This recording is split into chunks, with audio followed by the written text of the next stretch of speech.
Good morning everyone, and this is my fifth video series. I'm Deepa Murugesh, working as an assistant professor, Dr. S.N.S. Radharashmi College of Arts and Science. So now here we find that VICAR was sent to jail by Mr. Squire. Why? Because he threatened Squire and he fought with Squire. So he sent two officers and they traveled together to jail along with his son. The ladies take up residence in a nearby inn while the sons stay with him in his cell in prison. So Vicar makes a friend named Ephraim Jenkinson, who turns out to be the man who swindled the Vicar and Moses of their houses. He has since repented for his sinful life, and the Vicar forgives him. In prison, the Vicar sets out to reform on the prisoners, eventually winning them over with sermons and kindness. So he now tells Jenkinson what happened to him, and the man resolves to help however he can. They send a letter to Sir William explaining how the man's nephews had wronged the family. Though both Olivia's health and Vicar's health are fading away, he refuses to make peace with Squire Thornhill until Jenkinson brings word Olivia has died. Anguished, the Vicar sends a letter of peace to Squire Thornhill, who refuses to compromises because of the letter sent to William. The Vicar then learns that Sophia has been abducted.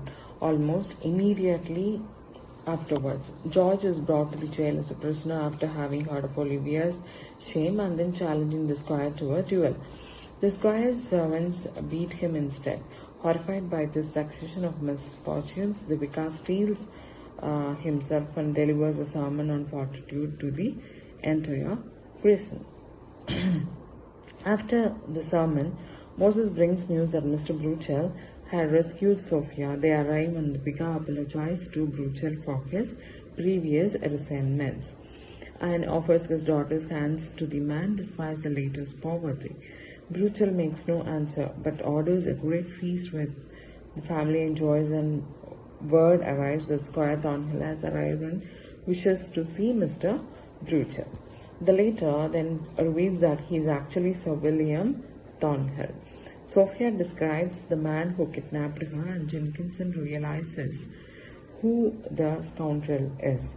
With Sir William's blessing, the jailer gives Jenkinson 2 men with which to apprehend his criminal.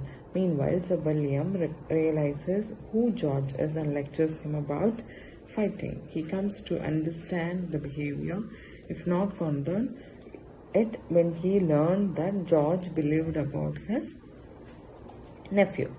When Squire Thornhill arrives, he denies everything. The Vicar has no hard evidence to support his claims until Jenkinson triumphantly returns with the criminal who kidnapped Sophia at the Squire's behest. So the plan was for the Squire to mock rescue with her so he could then seduce her.